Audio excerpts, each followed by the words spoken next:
영국의 존 스토트 목사님이 쓴 책 중에서 나는 왜 그리스도인이 되었는가 이런 제목의 책이 있는데요. 이 책에 보면은 본인이 어떻게 예수님을 영접하게 됐는지, 예수님을 만나게 됐는지 설명하는 그 과정에서 예수 그리스도를 천국의 사냥개로 표현하는 그런 독특한 표현이 나옵니다. 그 내용을 한번 들어보십시오. 제가 그리스도인이 된 이유는 궁극적으로 저의 부모나 스승의 영향도 아니고 그리스도에 대한 저 자신의 결단 때문인 것도 아니며 바로 천국의 사냥개 때문입니다. 즉 제가 원하는 길로 가고자 도망할 때조차도 끈질기게 저를 쫓아오신 예수 그리스도, 그분 때문인 것입니다. 그리고 천국의 사냥개이신 그분이 은혜롭게 저를 추적하지 않으셨다면 오늘날 저는 헛되고 버림받은 인생들의 쓰레기 더미 위에 놓여 있었을 것입니다. 이 존 스토트 목사님이 지금 천국의 사냥개라는 표현을 쓰고 있는데요, 이 표현은 영국의 시인 프랜시스 톰슨이라는 분이 쓴 시의 제목입니다. 앞부분을 제가 좀 읽어드리려고 하는데요, 이 천국의 사냥개라는 시 내용 앞부분 한번 들어보십시오. 나는 그에게서 도망쳤네. 밤에도 그리고 낮에도 나는 그에게서 도망쳤네. 수많은 세월 동안을 나는 그에게서 도망쳤네. 내 마음속 미궁 같은 길로 슬픔 속에서도 그를 피해 나는 숨었다네. 겉으로는 계속 웃었고 한때 희망에 부풀어 오르기도 했었지만 이내 두려움의 골짜기 아래 거대한 어둠 속으로 곤두박질 쳐버렸네. 나를 따라오는 추적해오는 그 힘찬 발소리, 그러나 서두르지 않고 흐트러지지 않는 걸음걸이, 장엄한 긴박감으로 한 목소리가 두드린다. 발소리보다 더 긴박하게. 너가 나를 배신하기에 모든 것이 너를 배반한다. 또 그 다음에 짧은 내용도 읽어드리려고 하는데요. 가여워라. 너는 알지 못하는도다. 너가 얼마나 사랑받을 만하지 못한 존재인지. 나 아니면, 오직 나 아니면 비천한 너를 누가 사랑해 주겠느냐. 마지막 한 대목만 더 읽어드리겠습니다. 내가 너에게서 너의 모든 것을 가져가면 너를 해롭게 하려는 것이 아니라 그것을 내 품에서 찾게 하려는 것이다. 일어나라. 내 손을 잡아라. 그리고 내게로 오라. 이게 그 천국의 사냥개라고 하는 막 엄청나게 긴 그런 시인데요, 그 시에 나오는 일부 내용입니다.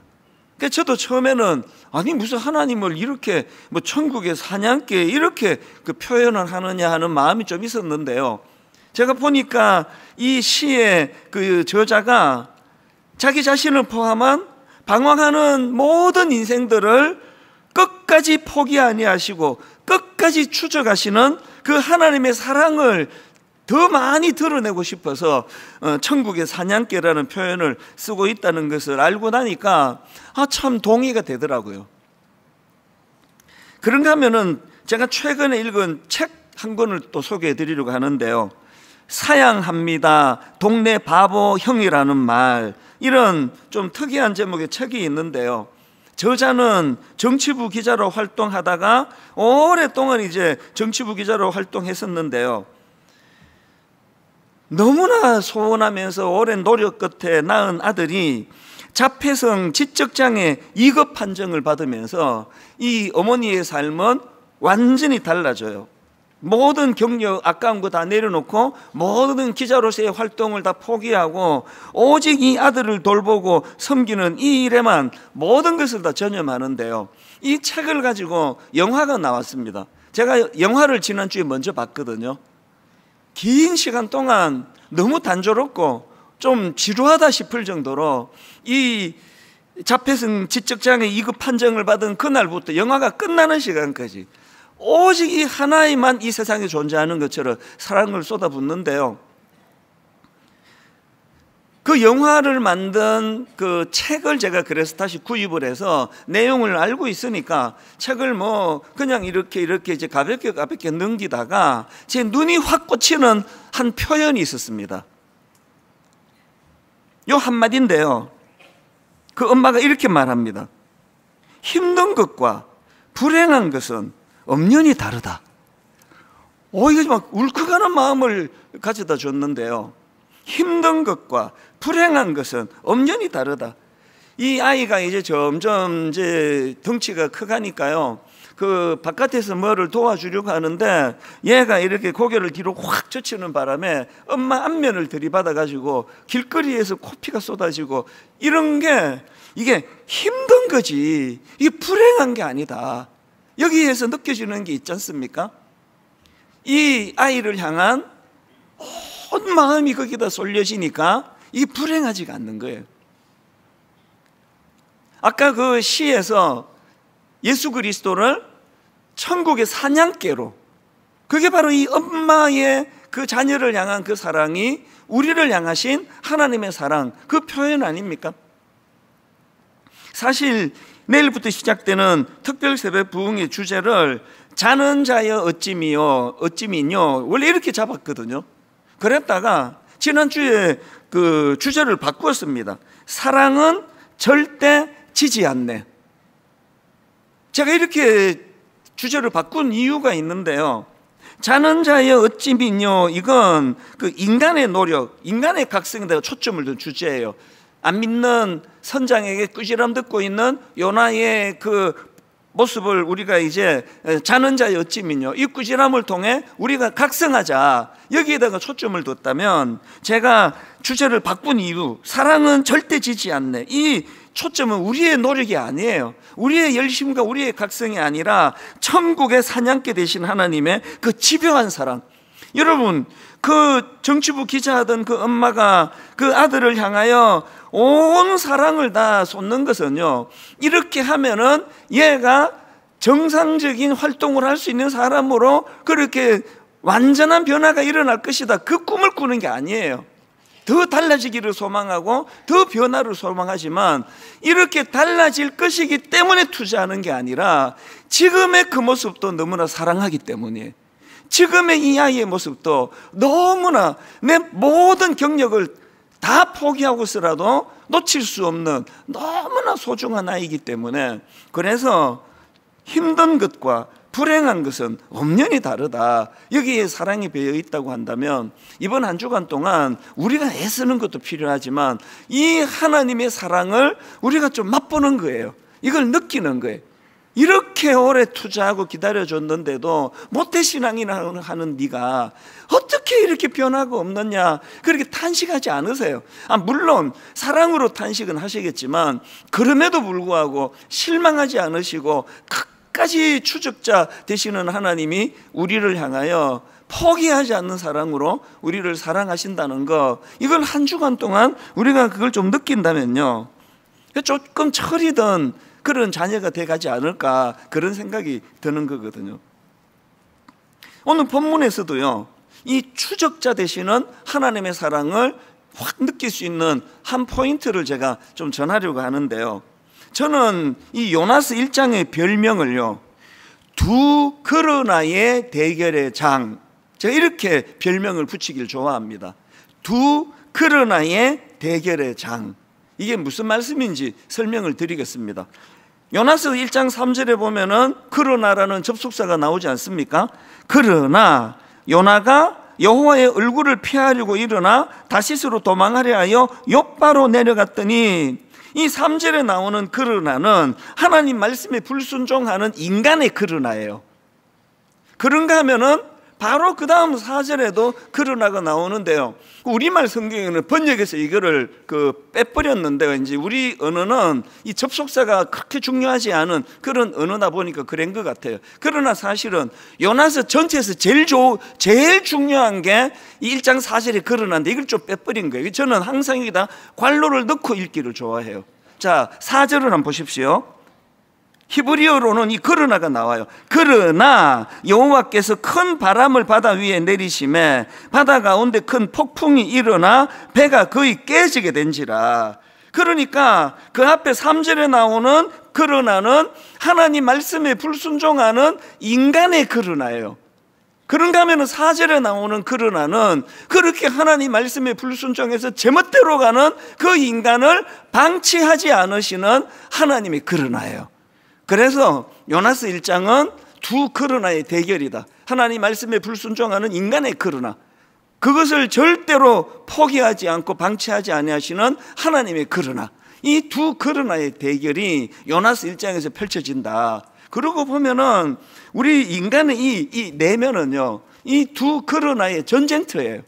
끊임없이 하나님께 반발하고 끊임없이 하나님을 불신하고 끊임없이 하나님께 대항하는 3절의 그러나하고 그것을 방치하지 아니하시는 하나님의 4절의 그러나. 4절이 없었으면 여기 아무도 없죠. 지금 이 시간에 뭐 어디 가서 또 뭐 하고 있을지 모르겠네요. 하나님의 집요한 그러나가 있으니까 그래도 오늘 제가 목사 이 자리에 있고 여러분이 모여드는 거거든요. 애굽의 바로왕 여러분 아시지 않습니까? 이스라엘 백성들이 애굽을 탈출하는 과정에서 아주 격렬한 저항을 벌였던 게, 하나님께 격렬한 저항을 벌였던 게 그게 바로왕 아닙니까? 그랬더니 그 과정에서 10가지 재앙을 위시해서 그 애굽의 백성들이 죽어나는 거예요. 그 지도자 잘못 만나면 원래 백성들이 죽어나는 거예요. 뭘 우리가 여기서 깨닫습니까? 여러분, 인류 역사에서요, 인간의 그러나가 하나님의 그러나를 이겨본 적이 없습니다. 개인도 마찬가지예요. 뭐 제가 뭐 그렇게 오래 산 사람은 아니지만 제 짧은 인생 가운데 처절하게 제가 깨닫는 게 그거예요. 인간의 그러나가 하나님의 그러나 앞에 굴복하지 않으면 쓸데없는 고생을 엄청 하는 겁니다. 오늘 본문의 요나를 한번 보십시오. 이제 내일부터 살펴보겠지만요, 안 해도 되는 고생을 얼마나 많이 합니까? 폭풍을 만나고 배 밑바닥으로 침체를 경험하고 여러 가지 고통을 요나가 겪는 거거든요. 그래서 제가 오늘 여러분께 정말 눈물로 당부하고 싶은 게 있는데요, 여러분 이제 고생을 좀 그만하시면 좋겠습니다. 여러분의 그러나가 하나님의 그러나 앞에 굴복하는 그날, 이 인생의 정리가 되는 거거든요. 그렇다고 오해는 하지 마십시오. 이 인간의 그러나가 하나님의 그러나 앞에 항복한다고 더 편해지는 인생은 아니에요. 그러니까 인생은요, 하나님께 항복해도 힘들고 안 해도 힘들고 어차피 힘들어요 다. 그 어떤 분들이 지금 굉장히 당황하는 것 같은데요, 그러나 사실 이게 진리예요. 우리가 하나님의 그러나 앞에 순종한다고 인생이 편해지지 않아요. 고집을 부려도 힘들고 고집을 안 부려도 힘든데, 그래서 저는 그런 생각을 합니다. 이게 무슨 분당 우리 담임 목사를 하니까요, 매년 원래 제가 이제 2일 했는데 내년에 이제 또 다른 일이 주어지면 요거를 빼고 해야 되는데 매년 누적이 돼요. 그리고 나이가 들수록 일이 더 많아져요. 그래서 제가 가끔씩 그런 생각을 합니다. 그때 내가 미국에서 슈퍼마켓 사장하고 살았으면 지금보다는 좀 편하겠지. 월요일 되면은 뭐 또 두통 오고 근육통 오고 눈알도 아프고 눈이 쑥 들어가서 다행이지 빠질 것 같아요. 멀리서 보니까 눈 들어간 거 안 보이시나 보다. 그때 때는 하나님이 좀 그럴 때가 있어요. 제가 한 가지 확실히 아는데요, 지난주도 그랬고 그 전주도 그렇고 매 월요일마다 두통에 이 근육통 막 이게 뭉치고 그래서 아주 기분 나쁘게 아파서 누워있어도 불편하고 앉아도 불편한데요, 저 알아요. 내일 하루 안 아파요. 아침에 정말 확신합니다. 왜? 21년째 그래 오세요. 하나님은요, 저보다 여러분을 더 사랑하기 때문에 여러분에게 유익하다 그러면 아픈 것도 면제해 주세요. 내일 또 안 아파져. 또 분명히 알아요. 입이 또 방정이 될지는 모르겠는데요, 순종하면 사명 때문에 힘들고요, 불순종하면 인생이 혼란해서 힘들어요. 여기 지금 뭐 성가대하고 봉사하고 순장님하고 믿음 있는 것 때문에 지금 얼마나 힘듭니까? 자기 가족도 돌보기 어려운데 지금 막 그 순원들 섬기고 하느라고 얼마나 힘들고, 또 순장님을 잘못 만난 순원도 또 얼마나 힘듭니까? 피차가 다 힘들어요. 예수를 잘 믿어도 힘들고 잘 안 믿어도 힘들어. 이 인생인데요, 차이가 하나 있더라고요. 제가 겪어보니까요, 똑같이 힘든데요, 하나님 알기 이전에 겪었던 힘든 일은 너무 소모적이에요. 무의미해요. 의미 부여가 안 돼요. 그런데 지금 제가 하나님께 저의 그러나가 굴복당한 이후로 힘들거든요. 머리도 아프고 수면도 부족하고 할 일이 태산 같고 막 악몽도 꾸고 그래요. 맨날 제가 꾸는 악몽이 어느 집회를 가는데 원고지 안 들고 올라가는 꿈, 막 이런 꿈을 꿔요. 그래서 올라왔는데 원고가 없어요. 그러면 막 식은땀을 흘리고, 이게 지금 저의 강박이 아니겠습니까? 그런데 여러분, 목사가 돼도 똑같이 힘든데요, 혼란은 없습니다. 왠지 아십니까? 제 인생에서 힘든 것들이 하나님이 개입되어서 설명을 해주시기 때문에 전부 다 이해가 되는 거예요. 보람이 있는 거예요. 납득이 가는 거거든요. 그리고 또 이제 하나님이 내 인생에 개입하셔서 내 인생을 해석하다가 보니까, 인생은 해석이라는 말이 있지 않습니까? 하나님 없이 내 고난을 해석하면 고난인데요, 하나님이 해석해 주시는 고난은 변장하고 찾아온 축복일 때가 많습니다. 이런 변화가 내 인생에서 일어났다는 거죠. 그래서 여러분, 오늘 이런 맥락에서도 제가 여러분에게 그 몇 가지를 설명을 드리고 싶은데요. 자, 먼저 4절을 한번 다시 보시기 바랍니다. 그러나 여호와께서 큰 바람을 바다 위에 내리심에 바다 가운데 큰 폭풍이 일어나 배가 거의 깨지게 된지라. 그 팀 켈러 목사님이 쓴 책에 보니까요, 여기 나와 있는 내리심에, 큰 바람을 바다 위에 내리심에 할 때 이 내리심에로 번역된 단어가 히브리어로 보면은 이게 주로 그 창 같은 무기를 던질 때 쓰는 단어래요. 그래서 이 단어, 똑같은 단어가 구약의 사무엘상 18장 11절에도 똑같은 단어가 나오는데 보십시오. 그가 스스로 이르기를 내가 다윗을 벽에 박으리라 하고 사울이 그 창을 던졌으나, 여기서 지금 사울이 창을 던졌으나 할 때 이 던졌다가 큰 바람을 바다 위에 내리심에랑 같은 단어라는 거예요. 그러니까 지금 이게 뭘 의미하겠습니까? 이 4절, 오늘 본문 4절을 원어에 가깝게 읽으려면 이렇게 읽어야 돼요. 그러나 여호와께서 바다 위로 큰 바람을 던지셨다요. 못된 사울 왕은 다윗에게 창을 던졌고요, 하나님은 도망가는 요나에게 바람을 던졌어요. 큰 바람을 던졌습니다. 이 표현이 뭘 강조하는 걸까요? 사울이 다윗에게 창을 던지는 의도가 있잖아요. 죽이겠다는 거거든요. 그러면 하나님은 지금 바람을 던지셨어요, 요나에게. 거기에는 하나님의 의도가 있다는 거예요. 그래서 뭐 어디 뭐 날 잡고 여행 갔는데 막 태풍이 불면 의미 부여가 좀 쉽지 않아요. 근데 하나님이 개입되시는 인생에는 바람 부는 것조차도 거기에 의미가 부여될 때가 있다는 거죠. 그러면 하나님께서 지금 어떤 의미를 담고 어떤 의도를 가지고 요나에게 바람을 던지시는가? 제가 보니까 두 가지 의도가 계세요. 그 첫 번째 의도가 뭐냐? 왜 바람을 던지시느냐? 하나님께서는 요나에게 침체를 주시려는 의도가 있습니다. 지난주에 우리 2절 살펴보셨잖아요. 하나님께서 2절에 요나에게 이런 명을 하십니다. 너는 일어나 저 큰 성읍 니네로 가서 그것을 향하여 외치라. 일어나 가서 외치라. 그래서 제가 말씀드렸죠. 하나님은 이 요나를 통해서 저 타락하고 변질된 도성이 회개하고 부흥해서 영적인 활력을 되찾는 일을 맡기기를 원하시지만, 그 전에 먼저 요나가 활력을 되찾기를 원하는 거예요. 그 활력을 가지고 일어나. 제일 첫 번째 표현이 너는 일어나. 그리고 가서, 그리고 외쳐라. 그랬는데요, 이 1장에서의 성경의 워딩을 한번 보십시오. 일어나서의 반하는 내려가서가 반복이 됩니다. 자, 3절을 한번 보십시오. 그러나 요나가 여호와의 얼굴을 피하려고 일어나 다시스로 도망하려 하여 욥바로 내려갔더니, 일어났는데요, 내려가려고 일어난 거예요. 3절 후반부도 마찬가지입니다. 마침 다시스로 가는 배를 만난지라 여호와의 얼굴을 피하여 그들과 함께 다시스로 가려고 배삭을 주고 배에 올랐더라. 우리말 성경은 뭘 의도하면서 이렇게 번역했는지 모르지만 영어 성경 보시는 분 한번 보세요. 영어 성경으로는 다운이에요. 고 다운, 내려갔다예요. 그러니까 여기 두 번에 내려갔다가 나오거든요.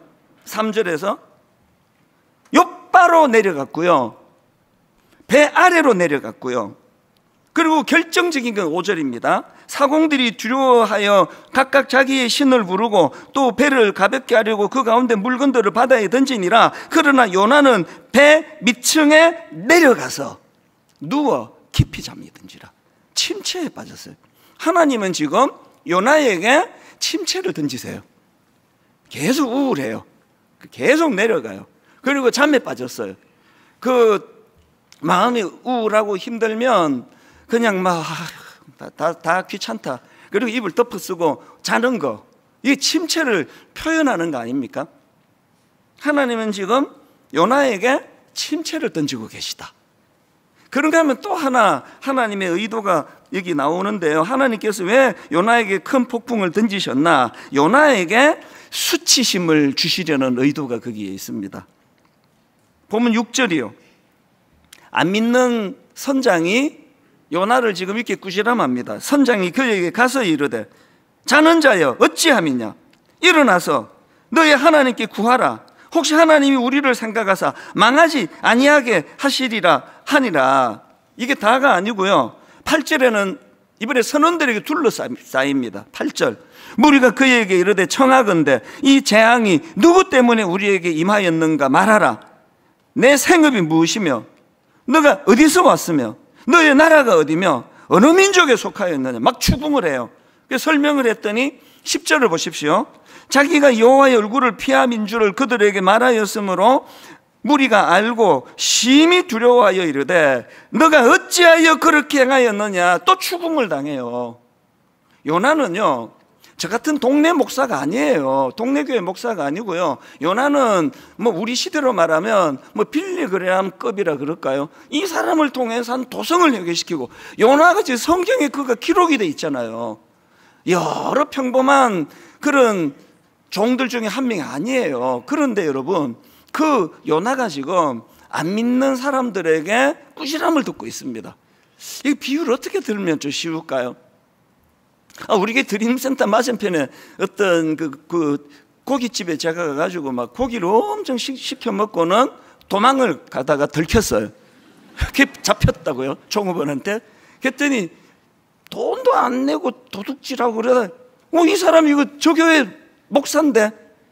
그래서 이제 막 사람들이 막 수군거리고 저거 목사래 그러고, 주인이 오더니 그 목사가 그 양심이 있어야지 어떻게 돈도 안 먹고 남의 고기를 훔쳐 먹는 짓을 하느냐고요. 막 이런 꾸지람을 한다 그러면요, 만에 하나 제가 그런 짓을 했다면요, 그 수치심 때문에 교회에서 뭐 조치를 안 취해도 사표 내고 갈 것 같아요. 그리고 분당에 근처도 안 올 것 같아요. 그 수치심 때문에. 그런 수치심이 있으니까 그런 짓을 안 하죠. 지금 하나님이 한국교회에 수치심을 던지세요. 만나면 안 믿는 사람들이 교회 꼴이 그게 뭐냐, 목사가 그게 뭐냐, 돈이나 밝히고 계속 수치심을 던져요.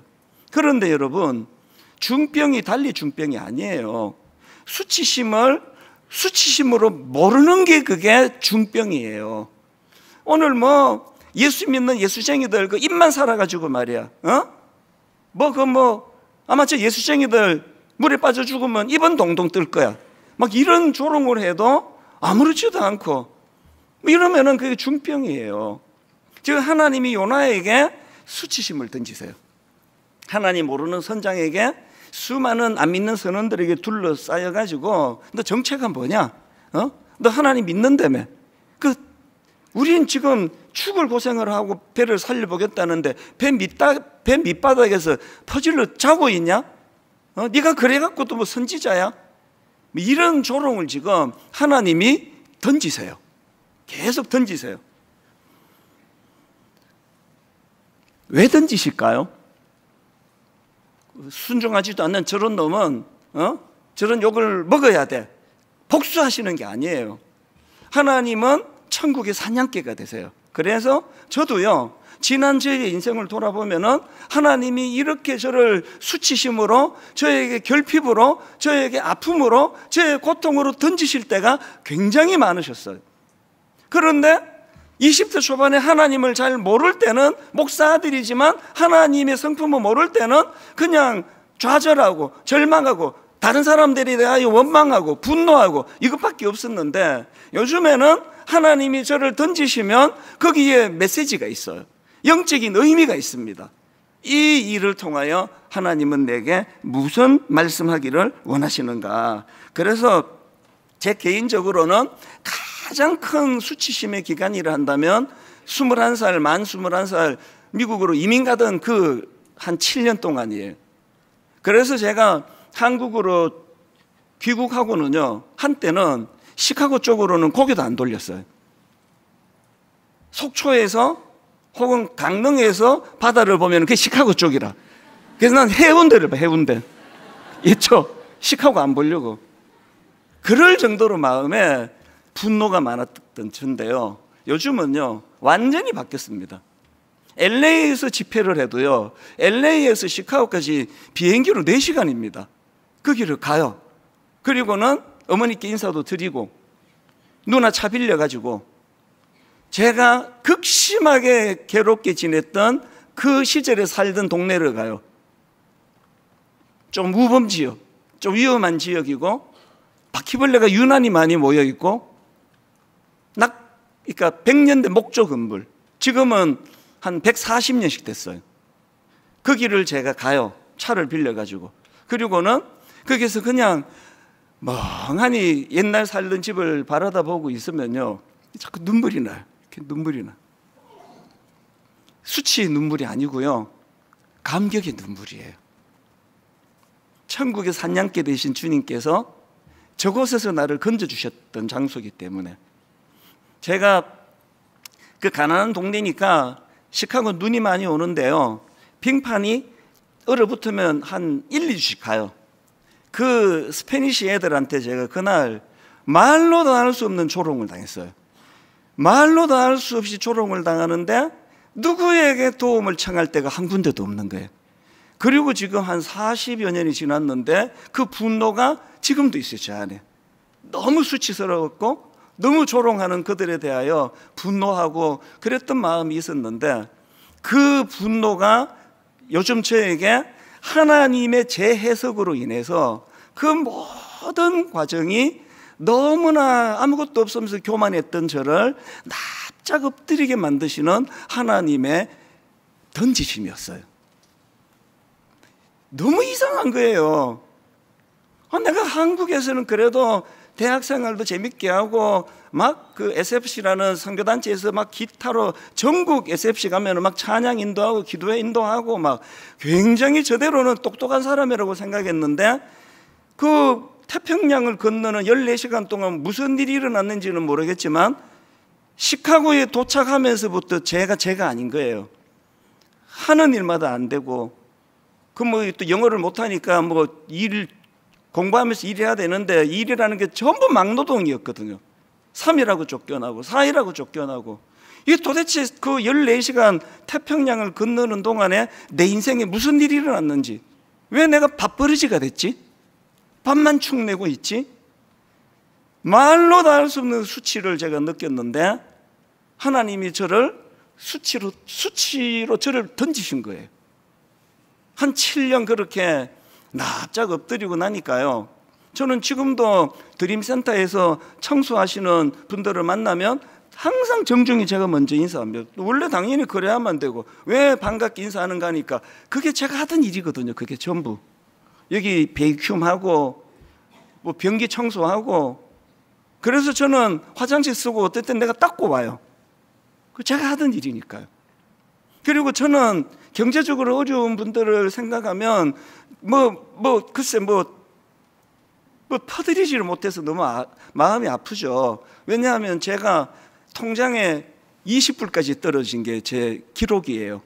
통장이 20불까지 떨어졌는데 더 이상 취직은 할 수가 없고, 이거 먹고 죽어야 되나? 더 이상 취직이 안 되면 이거 먹고 죽어야 되나? 하나님이 저를 결핍으로 던지셨어요. 그런데 아까 말씀드렸잖아요. 은혜를 받으니까 인생이 재해석되는 겁니다. 하나님이 개입하시는 것으로 해석이 되고 나니까, 하나님이 이제 분당 우리 교회 담임 목사로 점지하시고 너무나 터무니없는 나를 낮추시고 그래서 결핍으로 그렇게 훈련을 시키셨구나. 적어도 저 안에는 큰 교회 목사가 됐다고 과시하는 마음은 1도 안 생겨요. 왜? 내 태생과 근본을 하나님이 던지셨기 때문에. 쓰레기통에서 시작한 죄가 뭘로 제가 거만해지겠냐고요. 탕자를 한번 보세요. 탕자가 어마어마한 아버지 유산을 그 못된 놈이 그것을 가지고 이제 그 허랑방탕한 생활을 하는데, 그가 받은 축복이 뭐냐? 그게 누가복음 15장 14절입니다. 13절 14절 읽어드릴게요.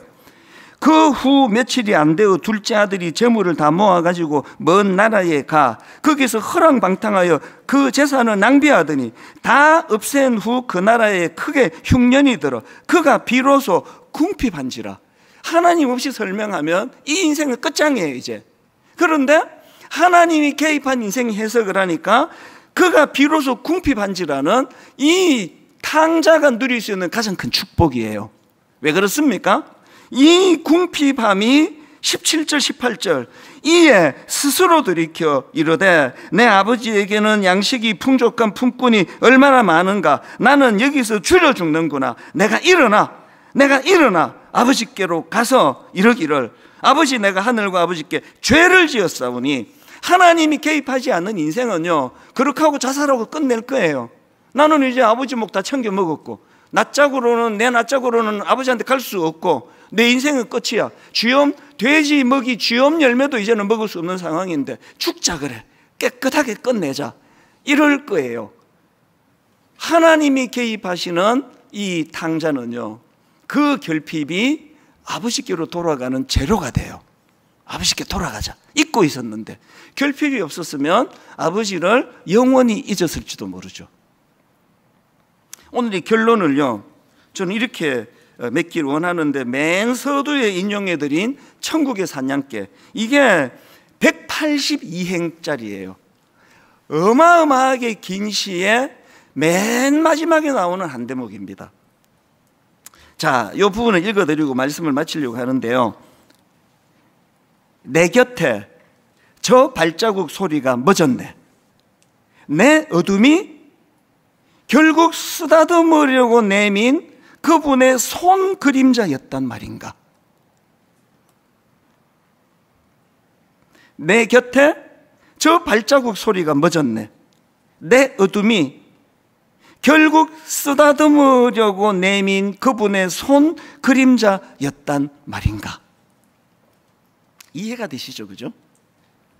제가 시카고에서 겪었던 말로 다 할 수 없는 수치, 조롱, 우울, 분노, 시카고에서 겪었던 결핍, 통장이 20불까지 떨어지는 이 절망적인 순간, 이 어두움이 나를 쓰다듬으려고 오신 주님의 손그림자였대요.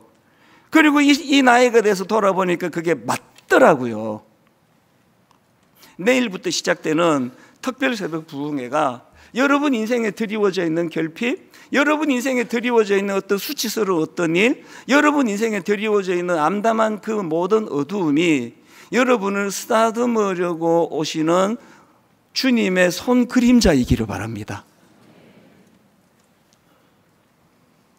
3주 연속으로 같은 찬양을 부른 적은 처음인데요. 내 백성이 나를 떠나 돌아섰지만 내 사랑이 내 백성을 포기 못하니. 하나님의 이 마음이에요. 내 모든 것 내어주고 나 그들을 얻으리라. 아까 제가 그 장애를 가진 그 아들을 위하여 자폐성 지적장애 2급 판정을 받고는 그 어머니가 정치부 기자라는 그 경력과 모든 걸 다 내려놓고 오직 이 아이에게 모든 걸 쏟아 넣으시면서 그 한마디 책에 쓴 거, 힘든 것과 불행한 것은 엄연히 다르다. 이 마음이 그 어머니의 마음이고, 이 마음이 천국의 사냥개 되시는 하나님의 마음이세요. 우리가 달리 이렇게 써먹을 게 있어서 우리를 부르시는 것도 아니고요. 내일부터 시작될 특별성이 내 백성이 나를 떠나 돌아섰지만 그는 자, 그 말씀에 생명을 거는 자, 한 사람 찾으시는 주님의 약속을 믿어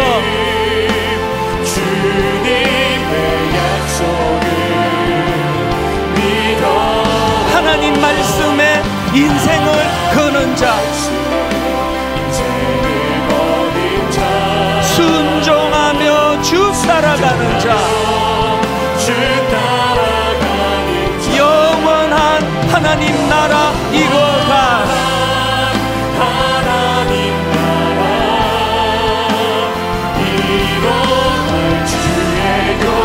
일어나라. 우리 다 자리에서 일어나셔서 하나님 말씀에 두려워 떠는 자, 누가 하나님 앞에 자기의 거룩함을 굴복시킵니까? 그 말씀에 생명을 거는 자, 한 사람 찾으시는 주님의 약속을 믿어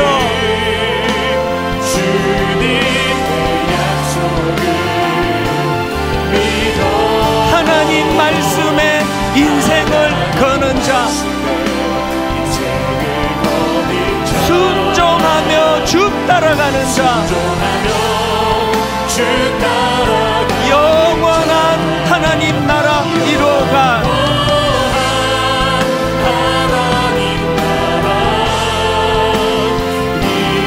주의 교회여 일어나라.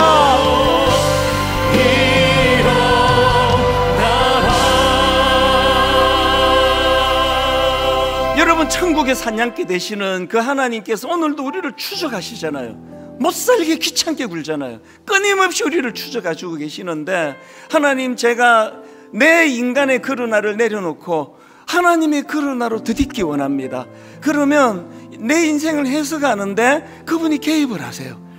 내가 하나님 알기 전에 이 일은 분명히 저주 같은 거였는데, 시카고 쪽으로는 고개도 돌리기 싫었는데 그것이 너무나 아름답게 해석이 돼요.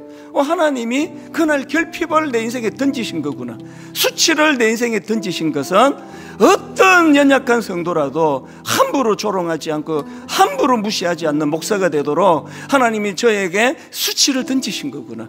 다락방에서 겪는 이해할 수 없는 어떤 일, 교회에서 겪는 어떤 상처, 여러분이 잘하려고 했는데 잘할 수 없었던 그 어떤 모든 거 하나님이 던지신 거예요. 사람 원망하고 사람에 대하여 분노하면 답이 안 나와요. 하나님 이 일을 통하여, 이 결핍을 통하여 하나님 더 풍성한, 더 성숙한, 그래서 하나님 고난은 변장하고 찾아온 축복이 되기를 원합니다. 오늘 주신 말씀을 가지고 내일부터 하나님 특별 새벽 부흥의 기간 동안 이 천국의 사냥개 되시는 그 하나님을 갈망하며 그분을 우리가 부르시죠 기도하기 원하는데, 오늘부터 이 은혜를 주시기 원합니다. 우리 한 목소리로 합심하여 통성으로 함께 기도하시겠습니다. 살아계신 하나님 아버지, 오늘 하나님의 은혜를 우리가 마음으로 감격하며 받습니다. 하나님 아버지, 하나님이 없는 내 인생은 일이 잘 풀리지 않고 재수가 없고 하나님 없이 살아가는 내 인생은 도대체 이런 일이 왜 내게 일어나느냐고 해석이 되지 않는 삶이었다면, 이제 하나님의 그러나 앞에 나의 그러나가 굴복당하기를 원합니다. 하나님의 그러나 앞에 나의 그러나가 승복되기를 원합니다. 그리고 내 인생이 다시 나를 돌아보고 점검하고 분석할 때에 하나님, 나의 이 그러나가 하나님의 그러나 앞에 굴복된 점이 누리는 하나님의 개입하심을 맛보게 되는 줄로 믿습니다. 오늘 하나님, 이런 아픔 저런 상황을 가지고 이곳에 모인 주님의 자녀들이 오니 오 하나님, 저들의 눈물을 닦아주시는 분은 주님뿐인 줄 믿사오니 저들의 눈에 눈물을 닦아주시기를 원합니다. 살아계신 하나님, 늘 우리는 하나님에 대하여 반항합니다. 늘 하나님이 하시는 일을 우리는 용납하지를 못합니다.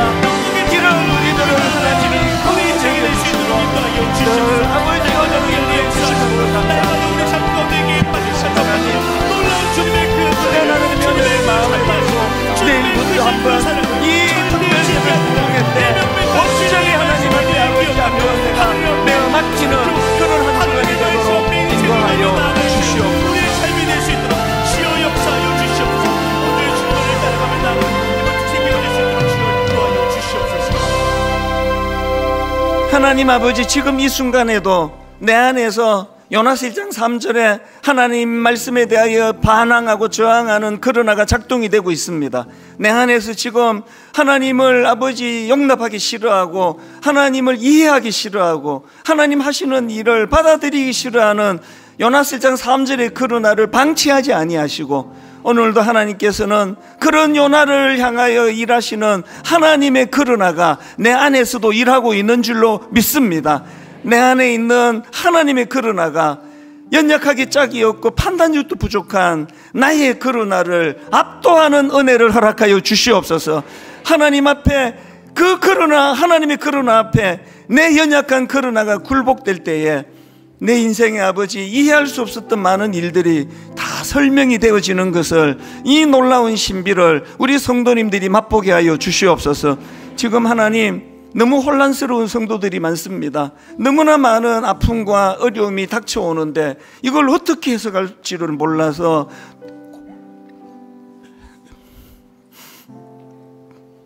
잠을 이루지 못하는 수많은 성도들이 있다면 하나님이 개입하셔서 그 인생을 새롭게 해석해 주시기를 원합니다.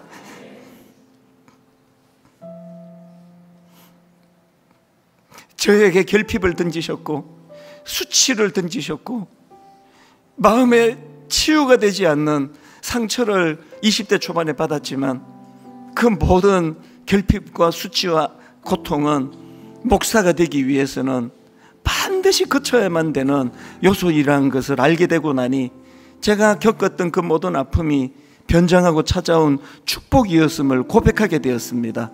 우리 성도님들의 삶 가운데도 이런 깨달음의 은혜가 있도록 도와주시고 내일부터 한 주간 동안 하나님 앞에 한번 우리의 이 결핍과 우리의 수치와 우리가 가진 이 아픈 여러 가지 것들을 주님 앞에 재해석을 받는 은혜의 한 주간 되게 하여 주시옵소서.